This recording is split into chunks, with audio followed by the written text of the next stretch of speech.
Bueno, buenas tardes, buenos días en realidad. Bueno, esta es la presentación del libro Historias de vida de mujeres encarceladas, delito de drogas, criminalización y patriarcado. Estamos acá las autoras, Florencia Bisichio, que es la primera autora, y esta obra es su tesis de maestría, y mi nombre es María Pía Pavlovich, que dirigí la tesis de Florencia, así que bueno, acá estamos para compartirles. Agradecemos mucho al Congreso por el espacio y por la invitación. Bueno, buenos días y muchas gracias por el espacio, por la invitación. Para esta presentación también agradecerles a las mujeres que quisieron compartir sus historias, a quienes fueron jurados de la tesis, Graciela Saldúa, Jimena Parga, Florencia Corbele, que hicieron comentarios y recomendaciones muy, muy importantes y que permitieron como repensar la escritura de la tesis y del libro. Bueno, a Pía, que fue quien dirigió la tesis y que hizo posible que esto exista, a las organizaciones que facilitaron vías de contacto con las mujeres, a Graciela Tousé, Alejandro Corda y todo el equipo de intercambios Asociación Civil, docentes, compañeros y seres queridos que acompañaron el proceso. Bueno, para empezar vamos a hacer un poco una introducción y una contextualización del problema, que es un problema invisibilizado, del que se sabe poco, porque en general las temáticas y las problemáticas vinculadas al consumo de drogas se suelen centrar más en los consumos de los varones, ¿no? En cambio, las mujeres y las diversidades son fuertemente invisibilizadas y estigmatizadas, ¿no? Hay que señalar en principio que cuando hablamos de la criminalización de las mujeres encarceladas, esto se da en el marco de la guerra contra las drogas, ¿no? Donde es muy fuerte en América Latina, ¿no? Como contexto en el que ubicamos esta investigación, el discurso prohibicionista, ¿no? Y en todos los países es ¿compartimos el Power, Flor? Sí. Estoy pensando que era bien un gráfico, así lo compartimos. Bueno, entonces en toda América Latina, y ahí vamos a la diapo, sobre el aumento del encarcelamiento, podemos observar cómo viene habiendo un aumento del encarcelamiento de las mujeres. Ahí hay un gráfico de Gola, donde se puede observar cómo en los distintos países la franja celeste indica las barras, ¿no?, que representan a las mujeres, y la verde a los varones, y vemos con datos, son distintos años, pero de los últimos años, y eso incluso ha ido incrementando, o sea que cuanto más nuevo el dato, más muestra esa tendencia, que en todos los países es mayor el encarcelamiento, mucho mayor el encarcelamiento de mujeres por delitos relacionados con drogas, ¿no? Así que es un problema grave y en crecimiento.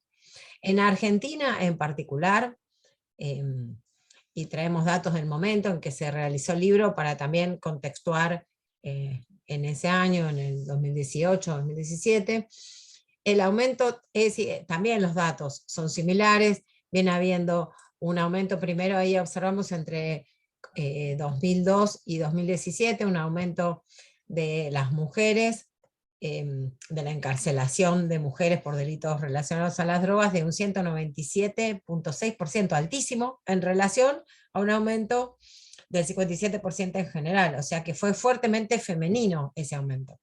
En cambio, en el último año, peor todavía, para un solo año, la población de mujeres detenidas en 2017-2018 subió un 18%, y en los varones un 11%, o sea que la verdad que es preocupante la situación. Hablamos ahí de sobrepoblación carcelaria. ¿Qué quiere decir sobrepoblación? Es el cupo declarado en relación con la población efectivamente alojada, ¿no? La efectiva y la declarada, ¿no? Y en 2018 esa población se duplicó, 51% de mujeres versus 20% de varones. Así que también son datos que muestran la situación particular de las mujeres encarceladas. Bueno, si consideramos en esta línea del tiempo, es para ubicar también a colegas de otros países. En Argentina, un poco algunos hitos en las políticas de drogas. Ha habido avances y retrocesos. En nuestro país conviven esta ley que está puesta ahí del año 1989, que fue en esa época que hubo legislaciones también en distintos países de América Latina, la 23737. Ahora vamos a contar de qué se trata, pero es una ley que criminaliza a las usuarias y los usuarios de sustancia. Luego hay otros hitos importantes para remarcar. Hay un proceso en Argentina, también como en otros países, de desfederalización, donde las agencias penales provinciales asumen la competencia de los delitos vinculados a las drogas, algunas provincias, a través de la ley 26052. Esto es todo un tema también para investigar, y que va generando en un país federal también distintas prácticas vinculadas a las complejidades de cada provincia, ¿no? Y también es bueno, un problema en sí mismo. En 2009, un fallo de la Corte Suprema, que es un hito muy importante a nivel de derechos humanos, que ha sido el fallo Arriola, que declara ese fallo, la inconstitucionalidad de la punición de tenencia para consumo personal. Es un antecedente importante, y en la misma línea de ubicar las temáticas de los consumos como parte de los derechos humanos y de la salud mental desde una perspectiva también de derechos. En el año 2010 se sanciona la Ley Nacional de Salud Mental y Adicciones, que es la 26657.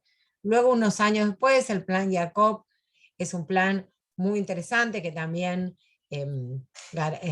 garantiza derechos, profundiza más en garantías y en obligaciones del Estado en relación a la asistencia, desde una perspectiva de base comunitaria, integral, interdisciplinaria, pero no está reglamentada al día de hoy, así que eso es un retroceso en ese sentido.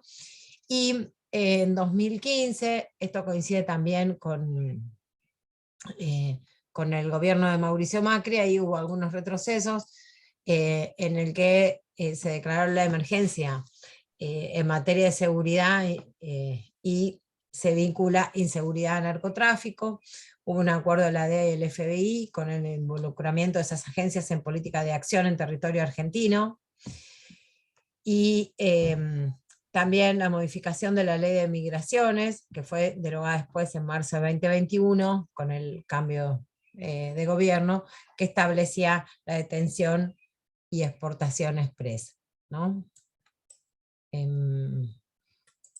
Bueno, sobre la ley 23730, bueno, me faltó decir, disculpen, que en 2017, eso también hace un avance, se sancionó la ley 27.350 de cannabis medicinal, y en ese campo del cannabis se viene avanzando con distintas reglamentaciones y proyectos, y mucha presencia de los movimientos de la sociedad civil en esa reforma. Sin embargo, sigue vigente, y vamos a la diapo que viene. No sé si hay que agregar algo, Flor, de la línea de tiempo. ¿Está bien? No, muy, muy completo. La ley 23737 sigue vigente, la del año 89. ¿Y qué dice esa ley? ¿No? Criminaliza a los usuarios, no los reconoce como sujeto de derecho, así que ahí hay una contradicción con la ley de salud mental. Entonces depende quién implemente, quién decida, ¿no? En el ámbito de la justicia o de salud, o de distintas áreas del Estado, tiene en cuenta una o la otra, ambas leyes están vigentes.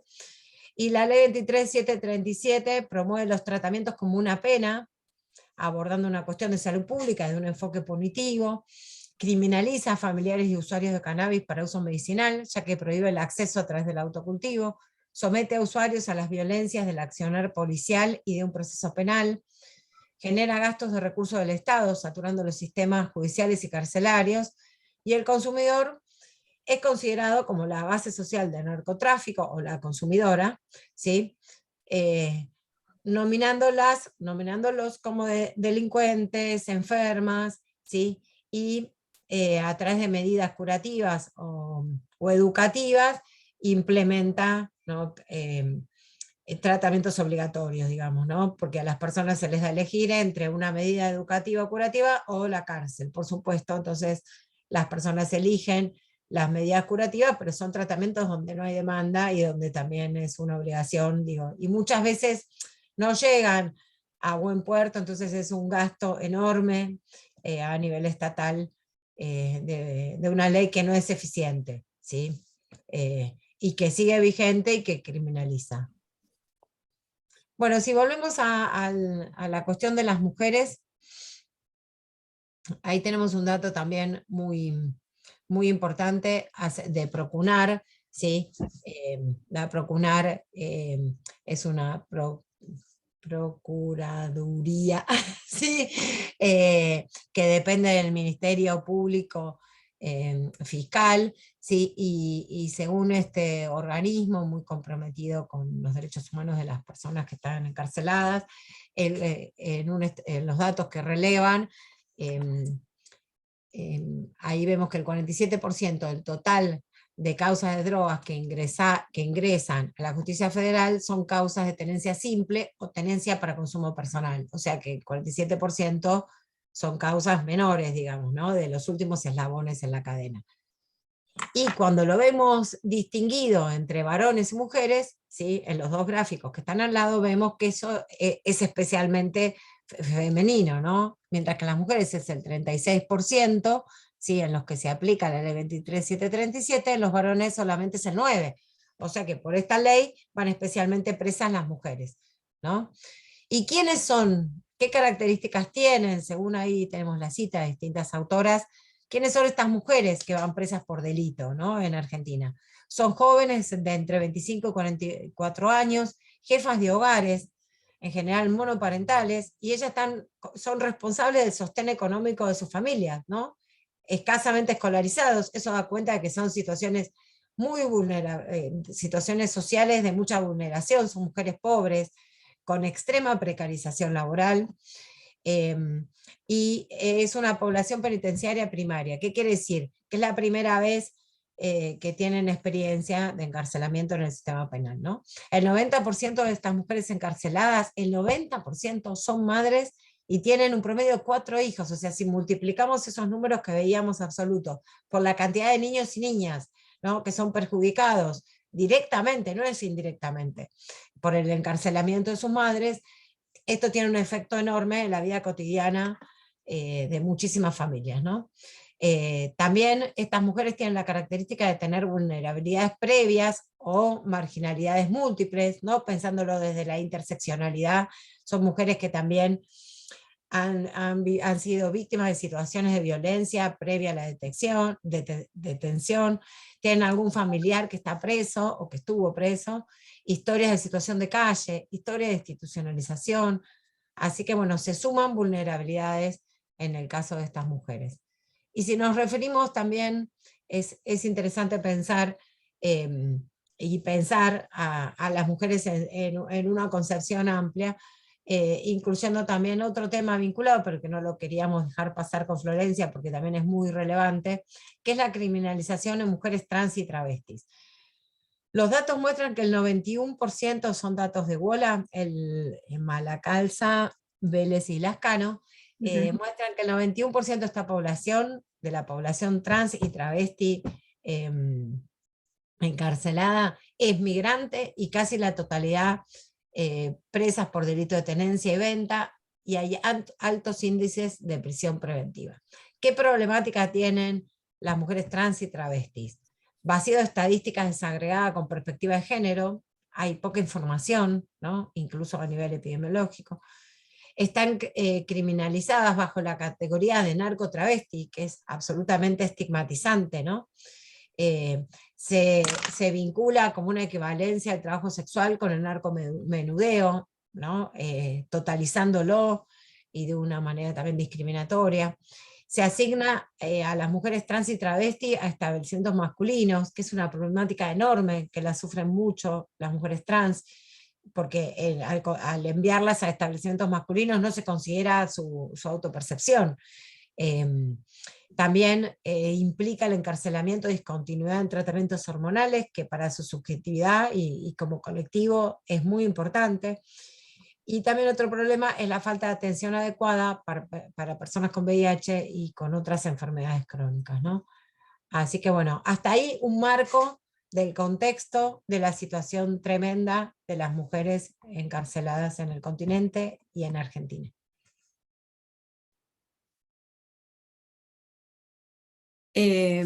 Bueno, entonces, un poco en función de este problema de investigación y problema, digamos, en relación a los delitos de drogas, el objetivo del estudio fue analizar desde una perspectiva de género las afectaciones subjetivas vinculadas al proceso de criminalización que sufren las mujeres que son encarceladas por delitos relacionados con drogas.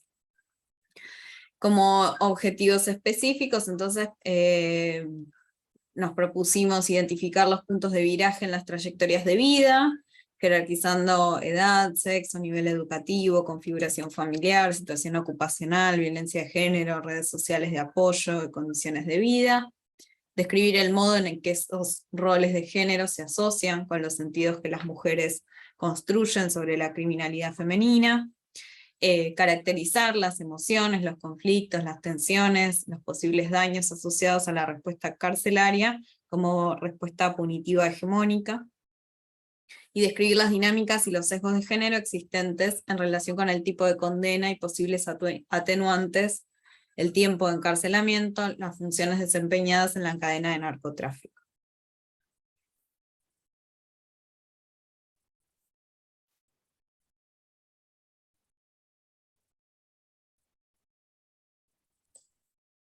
Ahí está. Con respecto a la metodología, el tipo de... Estás muteada.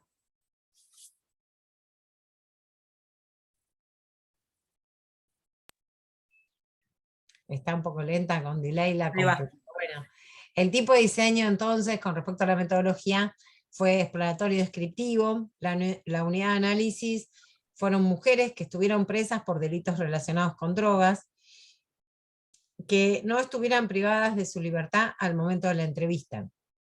El acceso a la muestra fue no probabilística e intencional, con la técnica de bola de nieve y el acercamiento a informantes clave de instituciones permitió acceder a las mujeres, ¿no? O contactos así de una con otra. Las cuestiones éticas las pensamos mucho, las discutimos, se hizo con mucho cuidado y muchas revisiones de cada instancia del proceso de investigación. Es una investigación con mujeres, ¿no? Donde la posición ética de no neutralidad que tomó especialmente Florencia, es no una neutralidad frente al dolor, sino un compromiso, una escucha muy respetuosa de esas historias y también un compromiso de transformación, ¿no? En lo ético-político. Se trabajó con un consentimiento informado que se aplicó en todos los casos y también se cuidó el anonimato, la confidencialidad, la voluntariedad en todo el proceso de investigación. Y con respecto al análisis de los datos, se trabajó desde una perspectiva de análisis interpretativo hermenéutico, ¿no? Desde una perspectiva crítica. Bueno, y ya entrando entonces en los resultados y en el análisis que fuimos haciendo, lo principal la primera cuestión que establecimos como parte de los resultados fueron los distintos motivos y formas de involucramiento que aparecían en las historias de las mujeres entrevistadas. Y en ese sentido se distinguieron tres grandes formas de involucramiento o razones por las que las mujeres se veían involucradas en esto. Por un lado, como respuesta a una necesidad económica, quienes lo hacían en relación a tener que mantener el hogar en una situación de extrema pobreza. Por otro lado, quienes se involucraban por el uso de sustancias ilegales, es decir, como una forma de acceder a una sustancia de la que dependían, o que la sustancia era una sustancia ilegal y por lo tanto entonces entraban en un circuito de difícil acceso a esa sustancia y de mayores riesgos y exposiciones. Y una tercera forma que tenía que ver con quedar involucradas por situaciones de engaño. En estas historias de vida, digamos, cualquiera sea el motivo, había algunos puntos en común en las historias de vida que tenían que ver con las violencias, el lugar relevante que adquiría la maternidad en esas trayectorias de vida y las interseccionalidades. En los casos de involucramiento por necesidad económica, se destacaban estas características, la feminización de la pobreza, es decir, aludían al haberse involucrado como un trabajo y como una decisión, ¿no?, vinculada a la situación económica. También se destacaba la falta de redes, y como una actividad que permitía seguir desempeñando roles vinculados al género, a las expectativas de género, o sea, seguir desempeñando el cuidado y la maternidad. En relación al uso de sustancias, se destacaban que aparece como un problema de salud,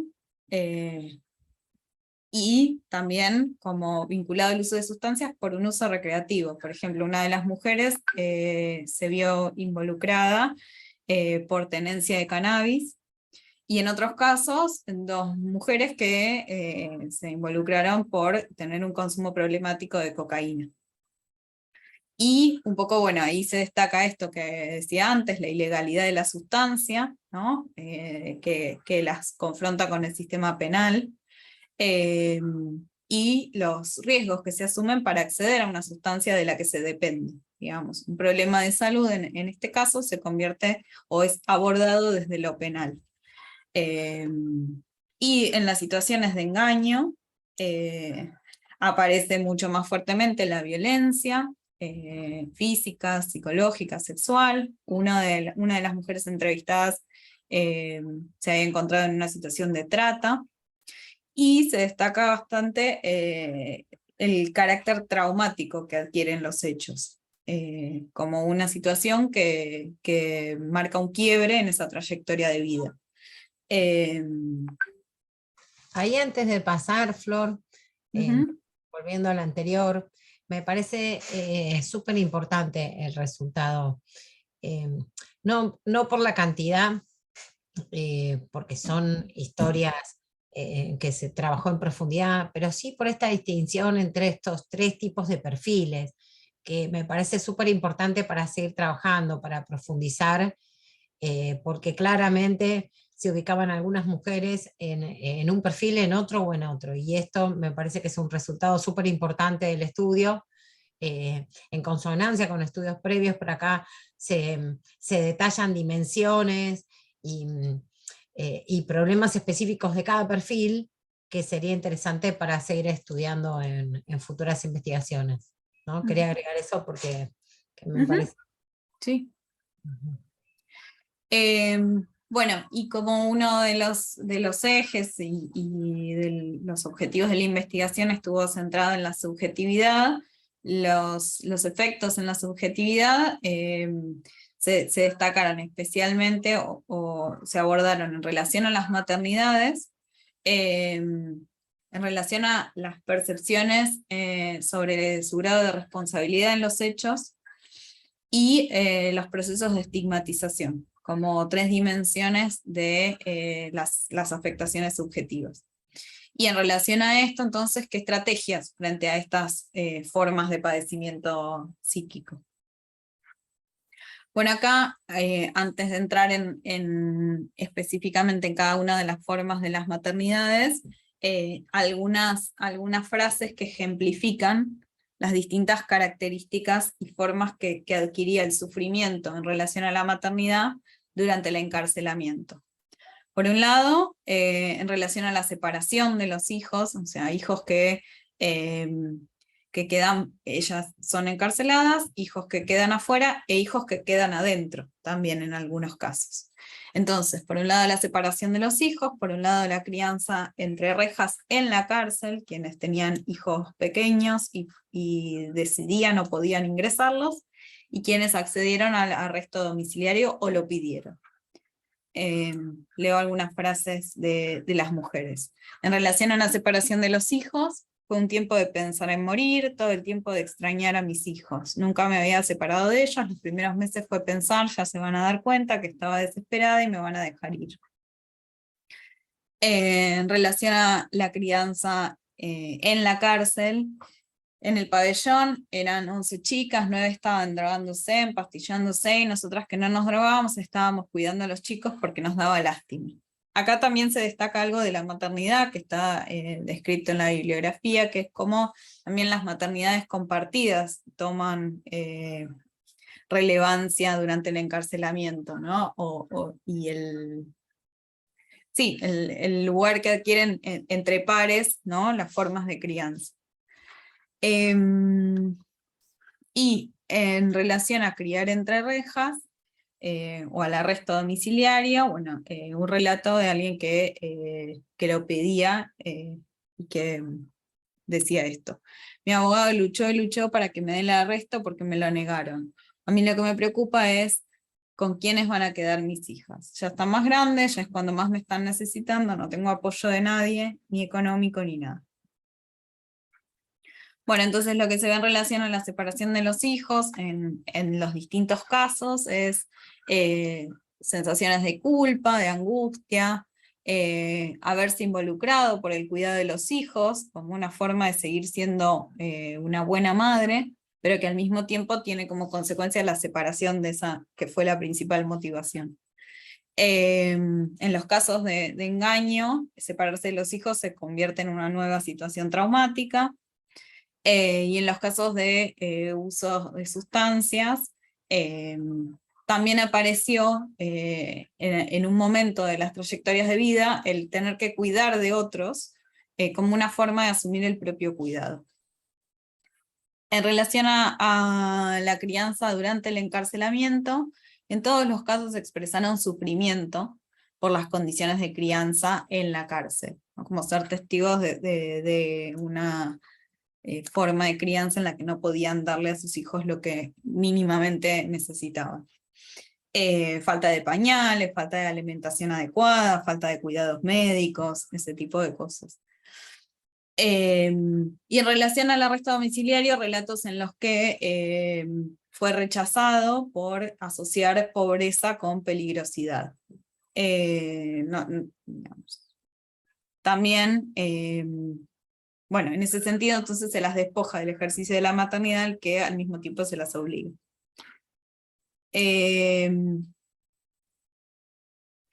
Bueno, y otra dimensión de la cuestión de las maternidades es la consecuencia en los hijos, ¿no? La preocupación acerca de su salud, de la escolaridad, la imposibilidad de hablar sobre el encarcelamiento con sus hijos, el sentirse desautorizadas como madres por haber estado encarceladas.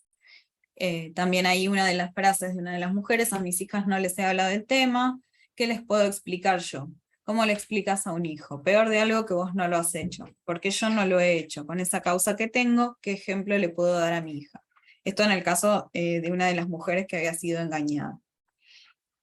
Bueno, y después en relación a las otras dimensiones de los efectos en la subjetividad, decíamos antes, la percepción sobre la responsabilidad individual y la dimensión del estigma por el encarcelamiento. Y entre los relatos de las mujeres aparecía una hiperresponsabilización subjetiva. Bueno, es algo que me merecía, y en ese sentido entonces, bueno, prefiero no ver a mis hijos, o si no me los traen está bien, porque yo estoy en un penal o en una cárcel que queda muy lejos y tienen que viajar mucho, prefiero que no vengan, aunque eso signifique aislarse o sufrir por esa imposibilidad de verlos. En la mayoría de los casos de las mujeres engañadas, el carácter inexplicable, ¿no? No entender qué pasó, cómo pasó, ¿no? Echarse la culpa por haber confiado en una persona. Después en relación a las cuestiones del estigma, muy fuertemente el peso de los antecedentes penales, ¿no? Vivís como mucho tiempo con un machaque, como con algo muy pesado, salís con todo un monstruo por detrás, y también una dimensión de la cárcel como un lugar de refugio en relación a ese estigma, ¿no? Como el miedo al afuera. eh, por último, algunas resignificaciones posibles, ¿no? Algunas mujeres que identificaban una posición de sumisión antes del encarcelamiento, de no poder decir nada, de estar sometidas a una situación de violencia muy fuerte, en contraposición a la posibilidad de tener voz, ¿no? Ahora puedo decir lo que siento, lo que pienso. Y también es importante destacar que no todas las mujeres le daban a la condena un significado represivo o traumático. Algunas de las mujeres fue la primera vez que podían acceder a derechos básicos, como a la posibilidad de estudiar, de terminar el secundario, o a la posibilidad de tener algún control mínimo de salud, con lo que implica hablar del acceso a la salud en la cárcel, ¿no? Bueno, y por último, otra de las dimensiones, a partir de los objetivos del estudio, tenía que ver con entender un poco cuál era el lugar de la justicia, o de qué manera la justicia ponderaba estas historias, ¿no? Pensando que había mujeres que efectivamente son engañadas, o lo decían en contextos eh, de pobreza, de necesidad de dar un sustento a su hogar. En ese sentido, entonces, en relación a la justicia, se observaba que, por un lado, había prácticas judiciales como la prisión preventiva, el juicio abreviado, el procedimiento de flagrancia, como procedimientos estandarizados, que establecían penas desproporcionadas en relación al delito y a la historia. No se consideraban atenuantes, ¿no? Se trataba de una negociación desigual, las mujeres en muchos casos desconocían su situación procesal, no se diferenciaba qué rol habían ocupado en esa cadena de narcotráfico, qué lugar. Bueno, y ahí también una de las frases de una de las mujeres que fue engañada decía: ¿quién te puede entender? Se basaron en unas pruebas que ellos tienen, por lo que él me hacía hablar y no ven más allá. Bueno, y por último, entonces, ¿cuáles serían algunos desafíos y propuestas a partir de estos resultados y de estas historias de vida? La importancia del acompañamiento en los procesos subjetivos en relación al encarcelamiento y a la construcción de lazos sociales, el abordaje de las situaciones de violencia con perspectiva de género, la importancia de incluir sus voces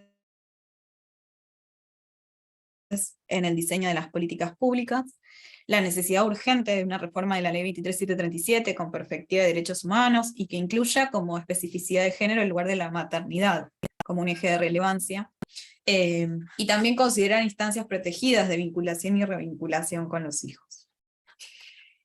Bueno, hasta acá los resultados y las recomendaciones o los desafíos y las propuestas que se desprenden de esto. Bueno, este es el libro, la tapa, el link para la descarga gratuita. Bueno, no sé si, Pía, ¿te parece agregar algo más? Sí, si quieren comunicarse con Florencia o conmigo, pueden escribir a Intercambios Asociación Civil, bueno, googlearnos para mandarnos mensajes de cuestiones relacionadas con este trabajo. La verdad que Florencia hizo un trabajo muy cuidadoso, comprometido, como vieron, con un detalle en la interpretación y una precisión también conceptual que para mí bueno, fue muy grato acompañarlo, el trabajo, y además me parece que tiene una riqueza enorme dentro de los trabajos que hay, de las investigaciones y las distintas sistematizaciones de información y de denuncia también de las historias de vida de las mujeres encarceladas. En esta investigación en particular, un aporte distintivo es el abordaje también desde las afectaciones subjetivas, y sobre eso hay bastante profundización en el libro y no sé, planteamiento de nuevas categorías, como la cuestión que mencionaba antes Florencia del carácter traumático, o de también el sufrimiento vinculado a todos los conflictos alrededor de la maternidad, una suerte de introyección del estigma, digamos. Entonces, bueno, ahí me parece que ese es un valor enorme de este trabajo, que no es solo un punto de vista sociopolítico o sociológico, sino que integra la lectura también desde el psicoanálisis y lo psicocomunitario, poder pensar también teóricamente y con una perspectiva también política, cómo atraviesan las mujeres estas historias. Así que en ese sentido me parece también muy valiosa la perspectiva innovadora en relación a otros estudios con otros enfoques teóricos que son solidarios con este, pero distintos. Así que bueno, eso quería decir, Flor, y Ay, felicitaciones. bueno, muchas gracias. Gracias a, a- a vos por el acompañamiento, por el proceso, por las oportunidades y bueno, esperamos que quienes lo lean lo disfruten. Totalmente. Bueno, que podamos seguir estudiando estos temas que hacen tanta falta. Sí, Muchas gracias. bueno, Gracias al Congreso. muchas gracias.